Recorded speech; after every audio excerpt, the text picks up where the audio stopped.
Hello, everyone. Good afternoon and good morning from wherever you're listening to this webinar. First of all, thank you for joining us today at this webinar on zero net energy supermarkets towards a sustainable future. The webinar is supported by danfoss and brought to you by Shecco. So I see that there has been a lot of interest in this webinar, which makes us very happy. The topic is very attractive, interesting, and very current. So we expect a lot of discussions as well. So just a few words before we start. sheccoBase webinar is a digital platform for climate-friendly heating, cooling, and refrigeration trends. Today we have the opportunity to talk about the opportunities in supermarkets where the shift towards HFC-free refrigeration offers new opportunities to rethink the concept and the design and integrate refrigeration systems with other heating and cooling technologies.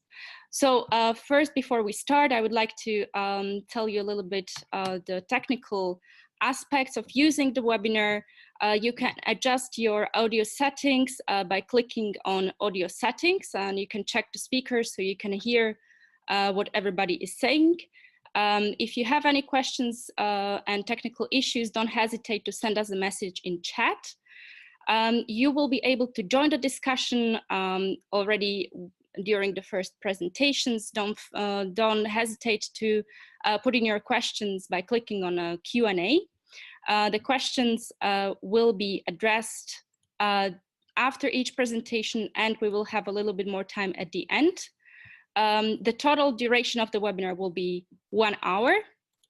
And we are recording this webinar, so you will be able to go back to it anytime and share it with your colleagues. Yeah, so without further ado, let me introduce our today's moderator, Jonas Loholm-Hamann. He's a communications and public affairs advisor at danfoss Cooling. He joined danfoss in April 2018. And next to his position at danfoss, he's also a lecturer at the university. He is passionate about politics and business. He holds a master's degree in European Affairs from Sciences Po and another bachelor degree in international studies. So, Jonas, the floor is yours. Hi, everyone, and thank you very much, Clara. I think today's topic is very interesting for several reasons. If we start by looking at the impact that cooling has on the climate today, cooling is responsible for about 2% of CO2 emissions. And in connection to the supermarket, we know that supermarkets has very low margins, usually under 2% or about 2%. And energy is approximately 3% of the turnover. So that is sort of the scene that we are trying to set here today. And that leaves me to introduce today's speakers. So first we will have Christoph, who has been working with Syntev Energy for over 5 years and has an interest in refrigeration system, and especially with a focus on CO2 refrigerant systems. He holds a PhD in mechanical engineering refrigeration, and he'll be covering the technology for energy savings in supermarkets with a focus on integrated heating and cooling systems. Then secondly, we will have Dirk Leinweber on, that will be talking about, so what can we actually do today with today's technologies? What can we do when it comes to energy consumption in supermarket, and how can we reduce that? Lastly, we will have Hans Ole Mathisen talking about how do we get a step even further. So what can we do in the future getting towards zero net energy stores? So moving on to the first speaker, we have Christoph, and Angel, and I'll actually leave it here to you guys to take it from here and tell us a bit about, so what technology do we have today when it comes to CO2 units in supermarkets? Hello everyone, today or tonight I'm together with my colleague Angel Alvarez Pardinas. Hello. And we would like to convince you that CO2 is the right answer to refrigeration packs for supermarkets. And we would like to give you some explanations on how to integrate different supermarket loads in the proper way. So if we move to the next slide, yes, thank you. A little bit state of the art on use of CO2 for supermarket sector.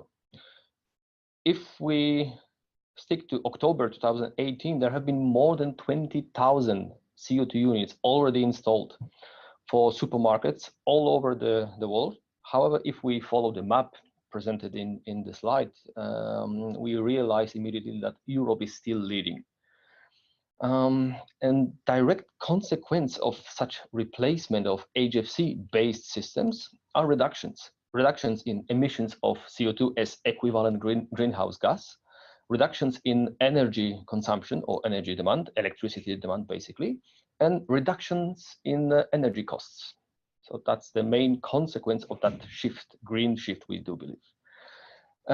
Yes, if we wonder how could it happen, or how did it happen so quickly, what made that CO2 boost possible? There are several reasons for the story behind. First of all, we do believe, and that has been reported, that CO2 gives the user safety, both technical safety and also legal safety, meaning that there is no imminent phase out of CO2. It will never happen. Second, there has been many studies, reports, claiming and documenting energy savings, right? If we compare the CO2 systems to the HFCs based systems, and those energy savings come from competitive performance, energy performance in a broad range of ambient conditions. Second, cheap options for heating, which means basically heating free of charge or almost free of charge, no extra cost included. And last but not least, smart integration of air conditioning produced in the very same pack. Also, reduced cost of ownership, again, compared to the HFC systems, where CapEx are at least at the very same level of the level represented by HFC systems. And when we talk about OpEx, they are basically lower. Why? Because we already stated expected energy savings. There are lower costs of refrigerants related to refrigerant use and lower costs of maintenance for a single refrigerant unit. Let's go further. Plugins, sorry, the same slide, but the another point on the list, plugins. By integrating different loads, we can effectively reduce the number of plugins, especially for the 80 load. By doing so, we effectively reduce the AC load coming from the plug-in condensers, typically rejecting heat to the shop interior. It does not happen in any well-integrated CO2 system. More improved reliability coming mostly from several compressors connected in parallel per suction, LT suction, MT suction. Last but not least, that multi-temperature load profile typical for any supermarket generates business opportunities. Why? Because we can basically, and it happens already, we can consider possible excessive energy streams generated by the compressor pack as commodities, and as such they could be commercialized and sold to the surrounding office or industrial buildings. Next slide, please. So now that we know why we go for CO2, we go for integrated CO2 units, we want to see what we can actually get in a supermarket with an integrated CO2 unit. And the first thing we have to consider is the compressor pack. The compressor pack is the heart of any integrated system with CO2 as the refrigerant. And mainly, we should start with supplying the refrigeration needs. So the compressor pack will supply the refrigeration to the different temperature levels in the supermarket. Normally, we are talking about low temperature refrigeration for the freezing of products, and medium temperature, empty refrigeration for the chilling of products. But that was a conventional refrigeration unit, let's say, purpose.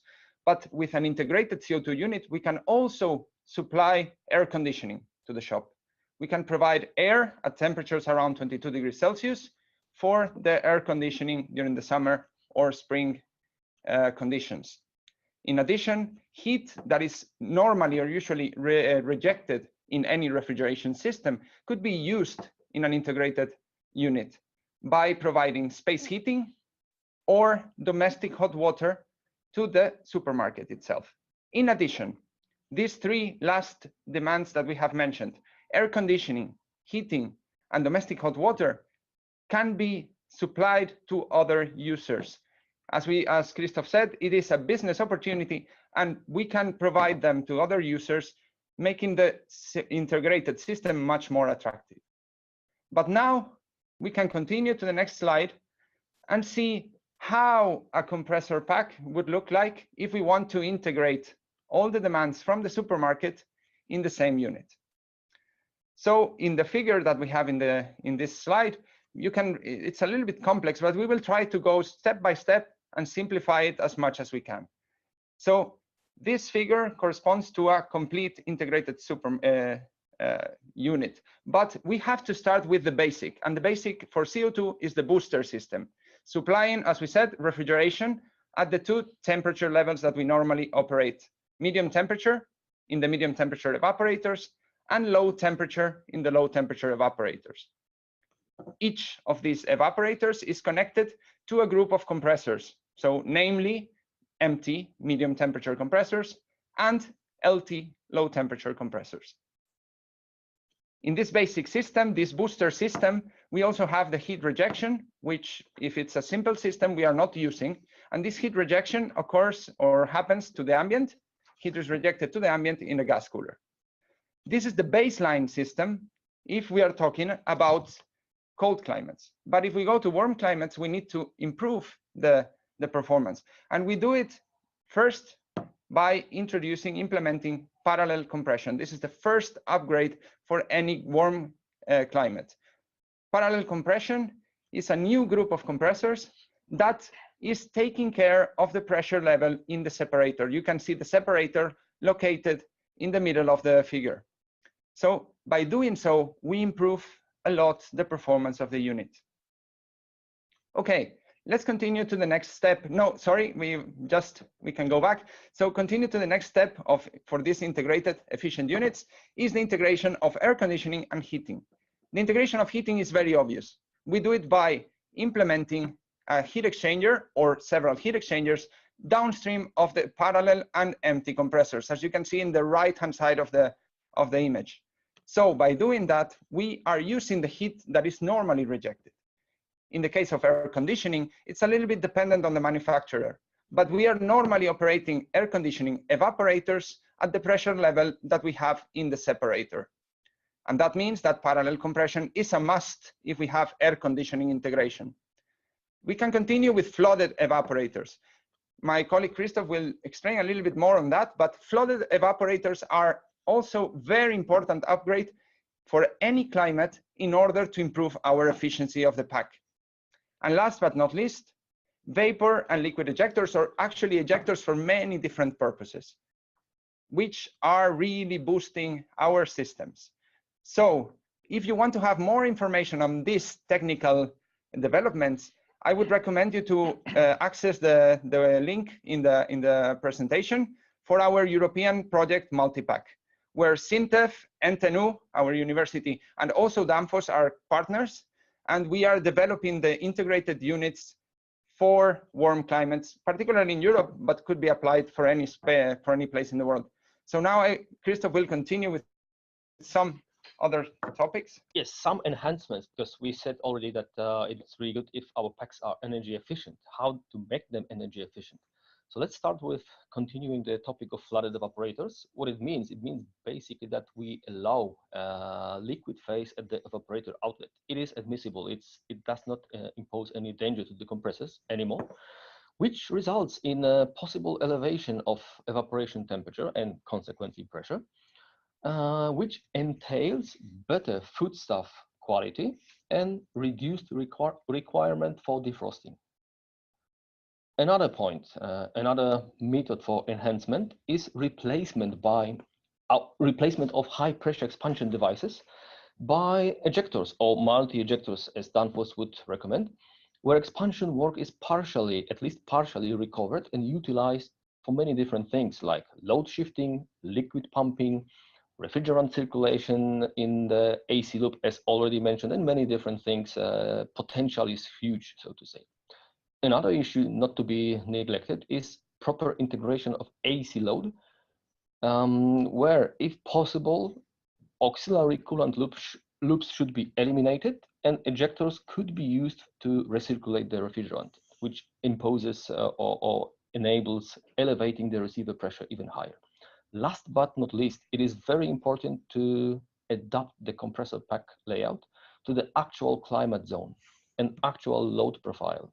In practice, it means that for northern countries like Norway, booster layout is good enough. We don't need to apply anything more. But for hot climate zones, probably an advanced ejector-supported layout would be the right option. So moving to the conclusions, or to key messages, as we call them. We do believe that CO2 is a global energy-efficient working fluid for integrated packs for supermarket, where we could generate significant energy savings, given that the integrated pack has been designed appropriately and also adapted to local conditions, which implies climate and load profile. And probably the most important thing from the user point of view is that there are no legal uncertainties or restrictions globally, which means that no really expensive replacement would be enforced in the future. That's probably one of the most important things related to the use of CO2. That's all for us. Thank you very much. Thank you very much. I think it's really interesting to hear about how integration of heating and cooling is important, and I think that also leads me to ask you a question. So, what sort of challenges do you see?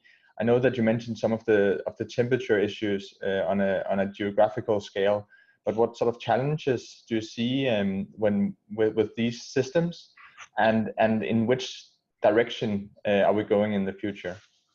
Well, when it comes to challenges, we've just finished a project dedicated to removing those challenges or barriers, and we have identified basically that those challenges are mostly non-technical. Those challenges are related to, let's say, lacking competence in the field, or not really sufficient network of suppliers or servicing companies. Not in Europe. In Europe, the situation is quite okay, but outside of Europe, it might be challenging. So for us, technical issues are pretty much resolved. As we claim, and not only us, CO2 works perfectly fine also in hot climates. Of course, there is some kind of, let's say, break-even point in terms of ambient conditions, actual or intermediate ambient conditions, at which you basically hit the efficiency of a typical HFC-based system. But if we go to the level of annual temperature profile, we can't see any significant technical challenges related to CO2 systems. When it comes to price, as stated, we are basically at the same level in terms of CapEx. At OpEx, we bid up the HFC systems. So technical issues, we don't believe they are kind of present anymore. Really significant technical issues. We have a question here from the audience, and basically saying only one rack means that there's high liability for the supermarket. One rack issue gets all the cooling down. How do you see that? Well, once we started promoting CO2 solutions, for example, in India, where there has been one demo test facility already launched and effectively used for more than 1 year right now. But once we started our project in India, we heard those very questions coming from Indian supermarket chains. Okay, guys, but how would you provide enough safety to my shop if something really catastrophic happens? And like in India, in Indian conditions, I won't get technicians, I won't get service within, let's say, 48 hours or even a couple of days. What should I do? How to provide that safety? So we do believe a possible solution, not the only one, but possible solution, could be multiplying a number of those integrated packs, which means that we could size down the overall capacity, or basically split the whole capacity for a typical supermarket, which is normally counted in hundreds of kilowatts, into several packs. But the design, the layout would be still integrated. So it is possible to handle those challenges related, for example, to non-perfectly developed chain or network of service. So it is possible to handle those problems. Okay, I think that there's a few questions coming in, but we'll handle those at the end, so all the speakers has the opportunity to answer those. So moving on to our next speaker, Dirk Leinweber, who is the Director for Food Retail Sales in Central Europe for Danfoss. Dirk has a passion for renewables and have been working in the energy storage sector for many years. Dirk has a background in business studies and management and participates at the World Economic Forum Grid Edge Transformation Working Group. That's a very long title, Dirk. So I'll leave it to you to talk a bit about, what are we actually doing today? And I think you have a case that you will show us. Yes, thank you. I think the host stopped my video, so. Do you hear me? Do you see me? Yes, Dirk. Please take us through it. Okay, please go to the first slide. Well, hi everyone. Thanks for having me. Exactly, this is the first slide. Perfect. Yes, my topic is building tomorrow's supermarket today, and we are going to look at the Active and IRMA pilot in Germany. As we all know, buildings consume a lot of energy, actually too much. And I think 30% waste energy we are talking. That has to be less if we want to achieve the Paris Agreement, for example. We also know that flexibility will be key. Will be key. So basically, if we want to have in the end 100% renewables on the grid, so less energy and flexible energy is a must. So why supermarkets now? Why are supermarkets the ideal place to support the energy transition? Well, first of all, amongst buildings, especially supermarkets, are extremely energy intensive. If we talk Germany, for example, where I'm located, it's approximately 2% of the total electricity consumption. So therefore, it's actually one of the energy intensive industries, according to the EHI Institute, which many don't know. And then there's another number of other factors. First of all, tight market environment. We already heard that. So supermarkets have to be cutting edge. And therefore, they have a natural high interest in the topic as such. They are already in the spotlight of regulations. So in Europe, for example, the EU directive that forces them towards EV chargers, energy efficiency directive, F-gas regulation, etc. Another point is that there's a perfect match between solar PV and supermarkets. First of all, they have big roofs. And secondly, the load curve of a supermarket consuming most during lunchtime is very close to the typical generation of a PV system, which also produces most during lunchtime. So that's a perfect match. Then there are simply just a lot of supermarkets. In Germany, we are talking approximately 40,000 sites, which are organized in chains, and that helps in the question of data, but also in terms of potential rollout when you have a system that is really giving benefits. So looking at all these factors, you actually could say it's a perfect playground for what we're trying here. Basically, high energy consumption, high thermal loads, and increasingly EV charging. So you could do something like an in-house sector coupling, if you want to call it so. And yeah, basically looking at it, if it doesn't work in supermarkets of all the buildings, it won't work at all. Could you go to the next slide, please? So that's how we see the situation in buildings in general and supermarkets in particular. However, now if you look at what is happening in the energy system, this is, as we all know, changing rapidly. So if we take again Germany as an example, last year 40% renewables on the grid, first time. And new technologies like PV, like energy storage, like EV charging, ramping up very, very fast. And all of that is connected increasingly via IoT. So the problem is that consumers like you and I are mostly behaving as if nothing would be happening. And there's a good reason for that, because the energy market design is mostly not in place. So none of us is getting up in the middle of the night to put on the dishwasher, because it's not intensified or punished. So there, in most regions, there are no time of use rates, for example, except maybe California or Australia. So now, if you look here at the picture and coming back to supermarkets, on the right-hand side, the energy efficiency part, supermarkets do have a focus on that, and they're doing pretty good. They could do more maybe, but they have a focus. They're doing good. On the right-hand side, we call that now energy optimization. And all the technologies that we are listing here, there you don't see a hell lot. And that, in a way, is really a pity, because supermarkets could really be, as we see it, spearheading this development towards flexibility based on digitalization and electrification. And that is exactly what we're trying to showcase in the pilot. Could you go to the next one, please?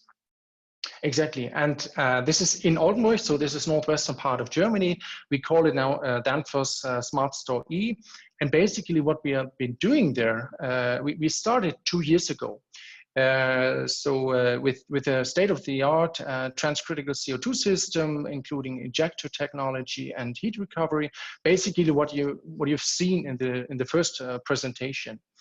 And well, naturally, we stuffed that full of danfoss components and also our central control system. What we've been doing now in the last year then is, thanks to our joint venture, the planned joint venture with SMA. SMA is a German solar inverter manufacturer, and it's actually partly a danfoss company since a couple of years. So thanks to this close cooperation between danfoss and SMA, we started mid of last year to bring in addition, 100 kilowatt peak solar PV system, so photovoltaic. This is east-west angled, has a lot of SMA components in it. Then we brought in a battery bank, a lithium-ion battery of a partner of ours, including also danfoss products, naturally, 2 EV chargers with 22 kilowatt each, and this all goes with all the data points in the supermarket to one central energy management system.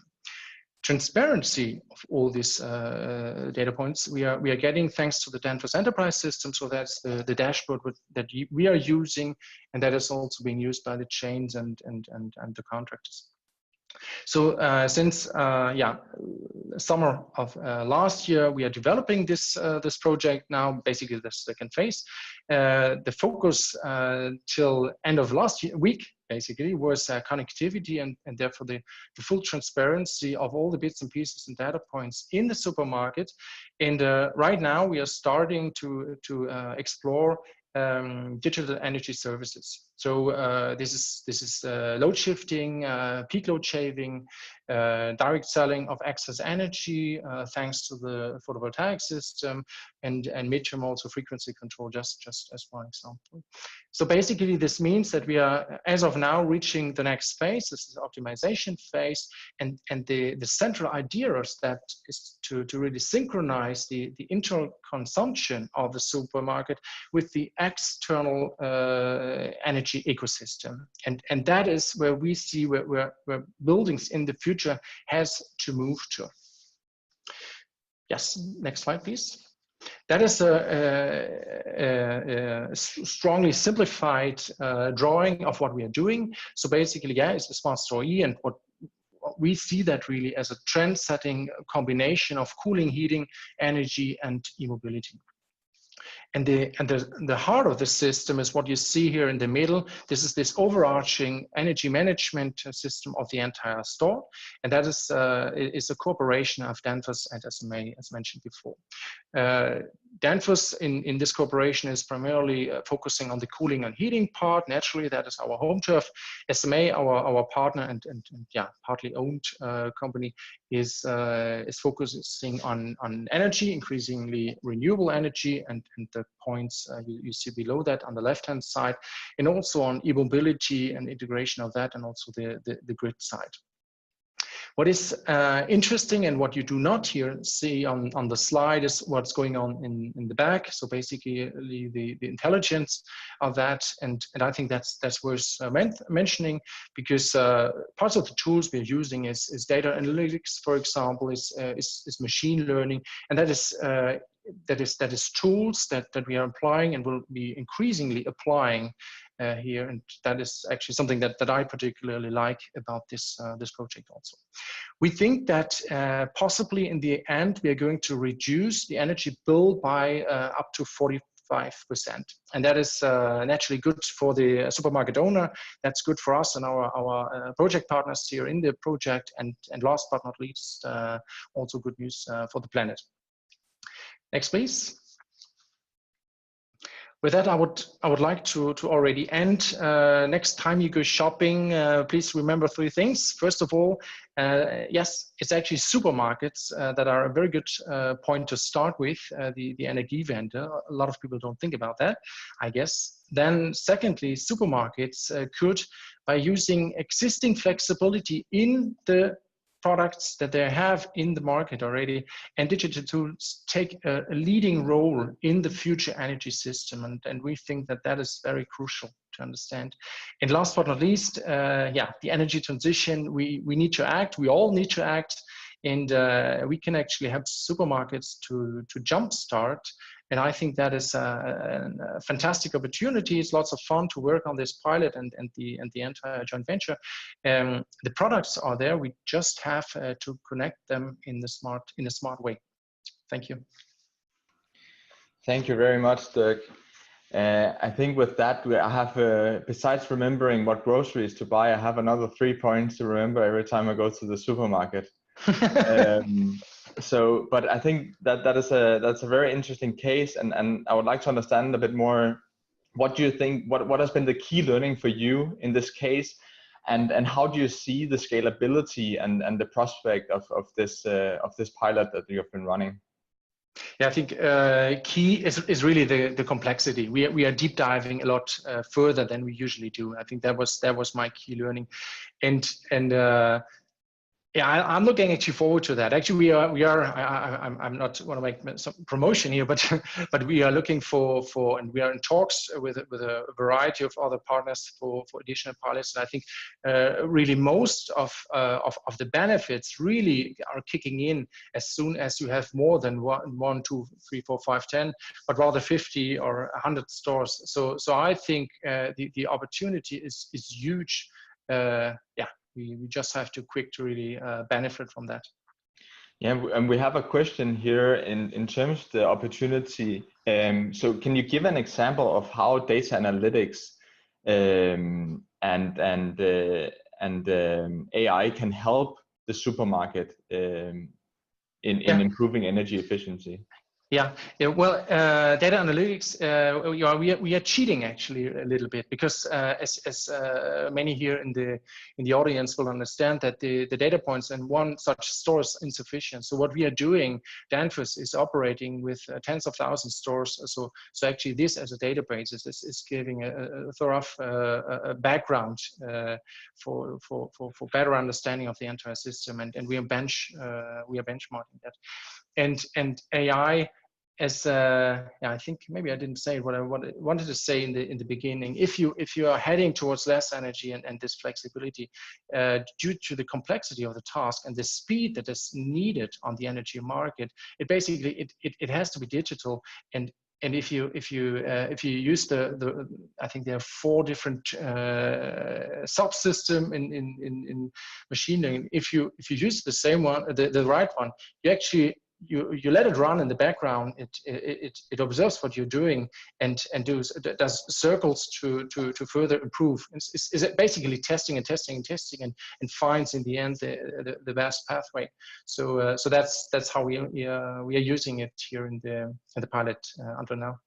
Okay, thank you very much. And I think with those 2 presentations, so first we saw what we can do with technology today in terms of energy efficiency and combining heating and cooling, and then also have a case on the digital aspect and how we can work with digitalization in a supermarket and renewable energy sources.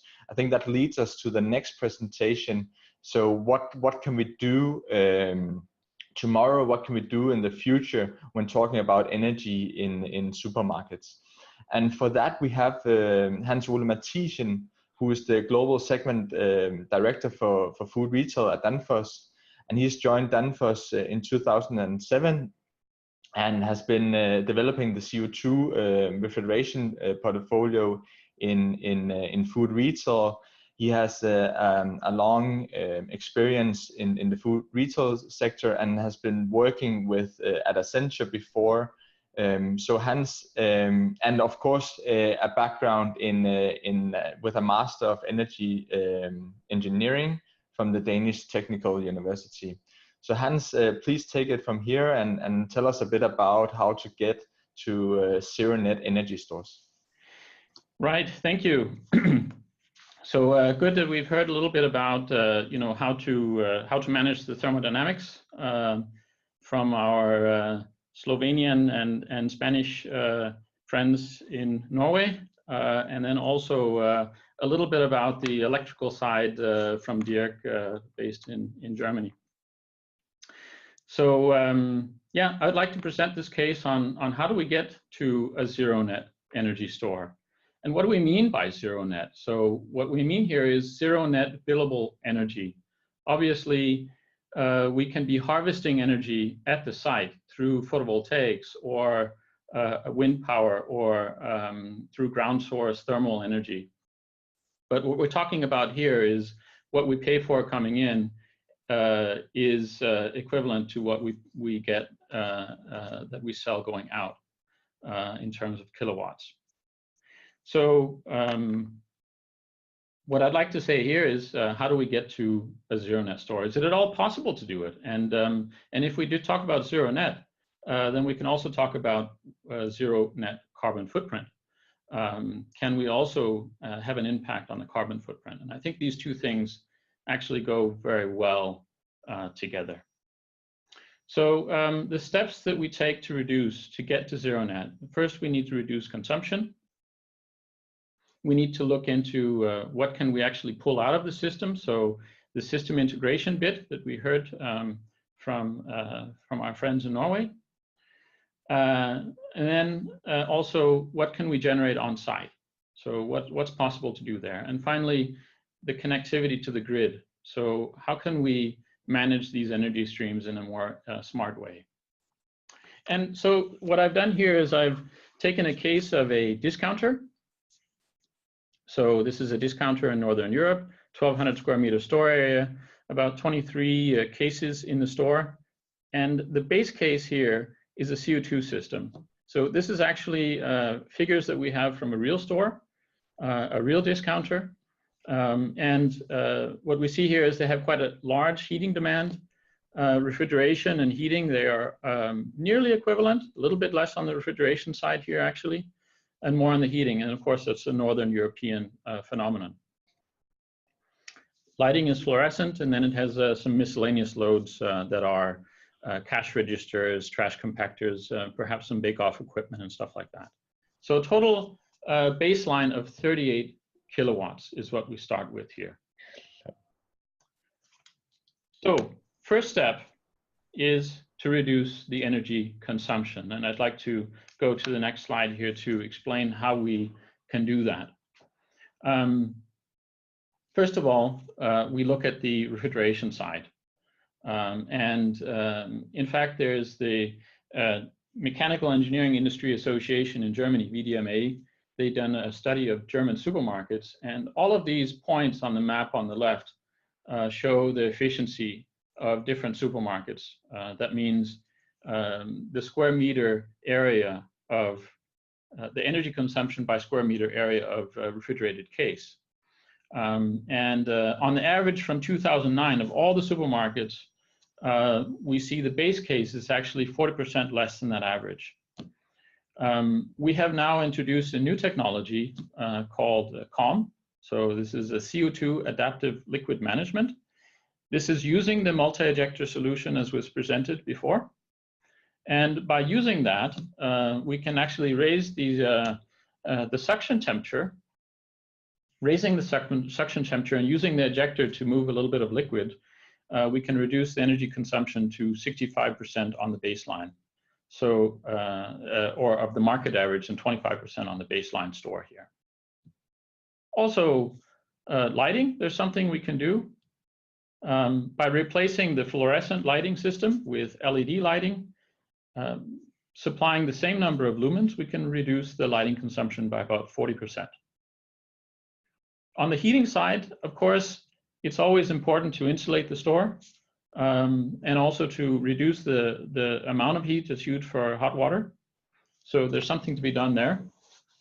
But if we want to take the next step and actually use the heat that's generated on site by the refrigeration system, then it's also important to think on how to build the heating system. So what's important here is a precondition for using the heat that's generated in the store is to build a heating system that is a low temperature heating system. So that could be floor heating, it could be a ventilation system that's using low temperature heat. And that's really a precondition for this efficient heat recovery. In terms of the auxiliary equipment, then an energy management system with remote monitoring services. So in Danfoss, we call this our enterprise services. And we have actually shown in some pilots that we've done that just by monitoring, bake-off equipment, ovens, lighting, and other things within the store, that we would be able to reduce loads, these auxiliary loads, by 30 to 50%. So in this case, we're considering 30%. So we reduced the energy consumption from 38 kilowatts to 30 kilowatts here. Next, we go to the on-site energy generation. And obviously, most of these stores, they have a large surface area on the roof that can be used to place some photovoltaics. And of course, you could also use wind power on some of these, and that has been done, but I haven't seen it done successfully yet. And there are some problems there that in the cityscape, typically, you don't have good wind conditions. That's one. And two, in the cityscape, you also have the shadows that are generated by the turbine. And this can be very annoying for neighbors to the store or the store itself. Looking into photovoltaics, and obviously I think what Dirk mentioned before, we have this joint venture with SMA. We looked into what can we actually provide on a rooftop in Northern Europe. And obviously, if you go to Southern Europe, it would be much more, even more in North America or Latin America, Australia, lots of sun, right? But in this case, we're using half of the area on the roof, so 600 square meters, and we're actually able to provide on average 6 kilowatts. So that means 53,000 kilowatt hours over the year, but 6 kilowatts on average. So that's an additional reduction that we can gain. Obviously, there will be times of the day where we get more sun and times where we don't have any. But if we have a battery storage system, as we also have installed in the Oldenburg case, then we're able to actually harvest that energy and use it when we need it. So that means that we reduce again to 24 kilowatts. On top of the energy, the photovoltaic system, of course, we can also use energy arbitrage. And here it's about either optimizing the energy expense. So that means purchasing energy or selling energy when the price is right, when you have fluctuations in the cost of energy. It could also be used to reduce the carbon footprint. So looking at the carbon intensity of the production in the grid, and some areas you can do that, and then decide when to use the energy. So another interesting way to use that. Okay, so moving on to the heat recovery. A very important part of this supermarket, so this discounter, is that it's using 15 kilowatts of energy for heating on average. So more at certain times and less at other times. But CO2 is actually a great heating provider of heat. So in terms of thermodynamics, it does very well here. And even without raising the discharge pressure in the system, we would be able to cover roughly 30 to 50% of the heating demand in the store. By raising the discharge pressure by an additional 10 bar, we actually increase the amount of useful energy, so exergy in the system, by 50%. So we double the amount of energy available for heating. And in this case, we're considering 45 degrees centigrade as enough for the heating source. And of course, that we have a good cooling on the distribution side. So that means that we would need to add a little bit of energy to the system. That's 20% increase in the energy. 1.2 kilowatts is not a lot. But this is a theoretical calculation. In reality, when I talk to some of the people that have worked on these installations, they say when we raise the discharge pressure, then we actually see more stable performance of the system in some cases, which means that the additional energy consumption is in reality nil. But this is, of course, a theoretical calculation here. But it's certainly, we're able to regulate the discharge pressure throughout the year and meet the entire heating demand of the system by doing so, without having to add extra inputs from outside of the store. Danfoss has developed a heat reclaim unit that's shown on the picture there. We actually were selected by Solar Impulse. This is Bertrand Piccard's Solar Impulse Challenge. We were selected as Solar Impulse Efficient Solution last year. And basically, it's a heat buffer so that when we have the heat available, we can buffer it in these tanks.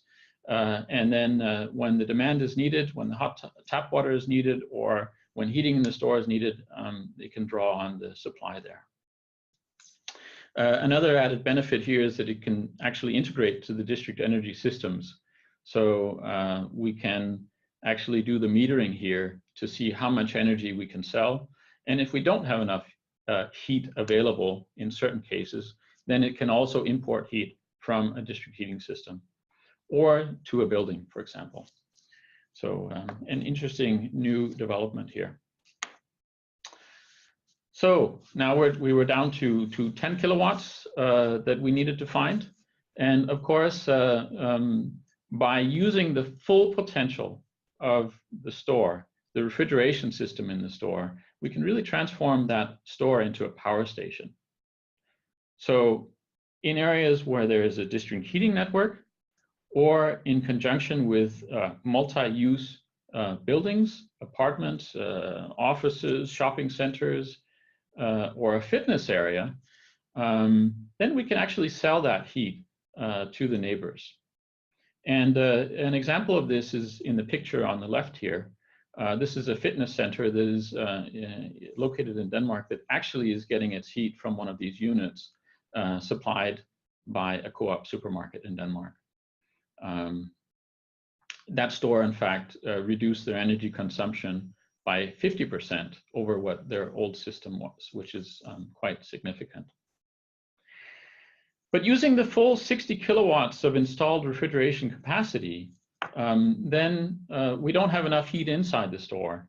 But by drawing on either air source heat or ground source heat in the surroundings around the store, then we can actually use that, raise the condensing pressure to a maximum level or a higher level. We can provide up to 70 kilowatts of additional heating from that system. So we can actually provide more heat than cooling. And this is at a temperature of 60 degrees, which is, in some cases would be too little, in other cases it would be too much.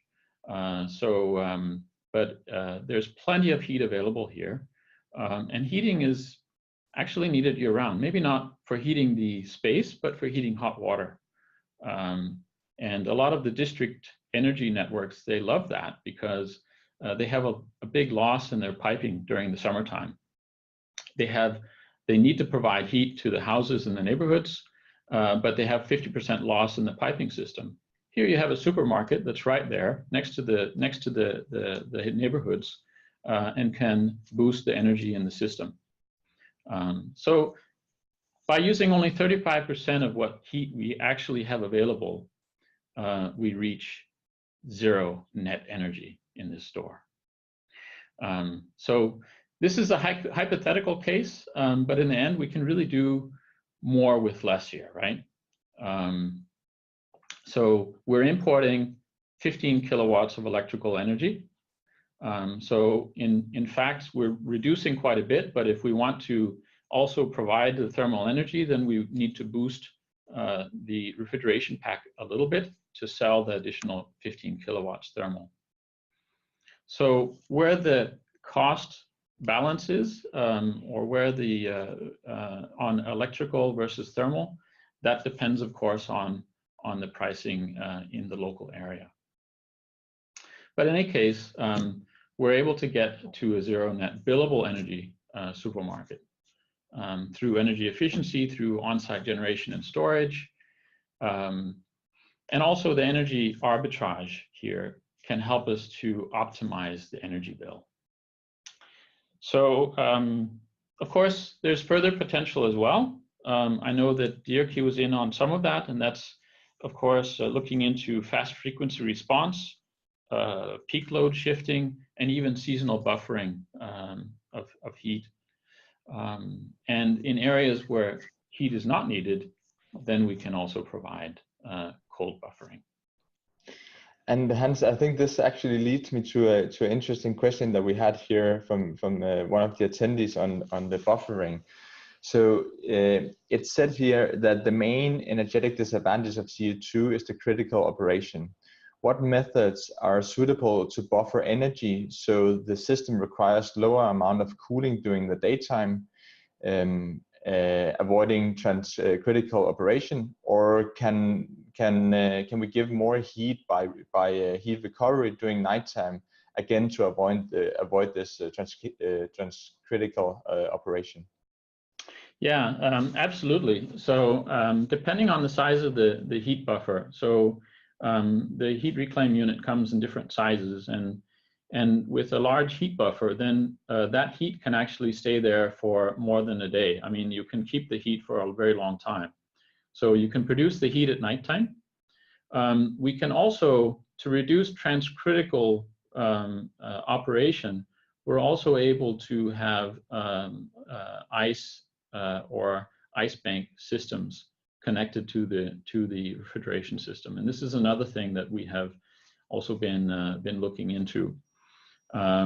So by buffering in ice at nighttime, when the energy rates are low, then we can use that ice basically to subcool during the day. And that is also an interesting opportunity, but requires that we have these fluctuating rates to make it a really interesting proposition. And in some areas that does exist. Yeah. And then we have another question here related to safety. I mean, we know that that CO2 operating systems has high pressure. So is that a concern with security? And then also comparing, there's also a statement here that's saying that we also see some places where CO2 systems are not really trusted if you compare it to HFCs. Sure. So you can say there were a lot of concerns about pressure in the beginning. And certainly wherever it's rolled out, then the pressures are unheard of in refrigeration. In reality, the high pressure is really on the, let's say, the transcritical, the parts of the system that can operate transcritical. That's where you have the really high pressures. And typically here we talk about 120 bar. On the low pressure side of the system, then we're really getting close to where we would see a typical, let's say, or closer to typical HFC type systems. And that's the majority of the system. However, all components that go into these systems are governed by the same set of rules. So if we have a rule that says that we have to meet 5 times to the bursting pressure of a certain component, then that goes for CO2 as well as it goes for any other refrigerant, which means that all the components are designed specifically for CO2. So that's not an issue. You could then say, well, there's a problem with cost, but in fact, the dimension of the components that go onto the CO2 systems are smaller, which means that in many cases, it's the same type of components, the same as you would use for HFC systems. So we saw it in the beginning. Now we have near 20,000 installations, the majority of those in Europe, and we don't see an issue at all in Europe anymore with that. But certainly there's a training element. Okay, and then I think one last question here for, and please all speakers you can jump in. So is there any concern with the lack of redundancy on an integrated CO2 system that controls the entire building load? So refrigeration, space heating, and cooling. Would it be better to use VRF or VRV systems for space heating and cooling instead of allowing some redundancy? I think if I should answer that one, I think in the installations that we've seen, there has always been some sort of redundancy, either electrical or some kind of grid connected or a gas heating system. I think if it was to go forward, then it may not be needed, but it's yeah, it depends on the installation and the area where it's installed. Yeah, and Christoph, do you have any last comments on that question? Well, I guess Hans-Ole answered the right appropriate way. I don't believe we can add much more. I mean, integration, we should always remember that from purely thermodynamic point of view, integration is always best because we reduce number of components, we reduce inefficiencies, or if you wish, irreversibilities. And it should always help reduce exergy losses, or if you wish, entropy generation from thermodynamic point of view. So integration always. And if you think about going purely CO2, we should, I guess, once again underline the issue of safety. CO2 is the only one natural A1 class refrigerant. So it gives you safety. So for us, integration is extremely obvious. We need to integrate. We need to cover as much as possible from a single pack. So I think on that that positive note and with a focus on integration, I would like to conclude the webinar and say thanks to all the participants. We still have a few questions coming in, and we would like to follow up upon that. As Clara mentioned in the beginning, this webinar has been recorded and will also be shared with you and for you to share with your colleagues following the webinar. So thank you all, and thank you to all of the speakers, and have a nice rest of the day.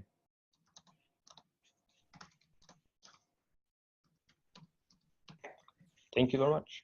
Thank you.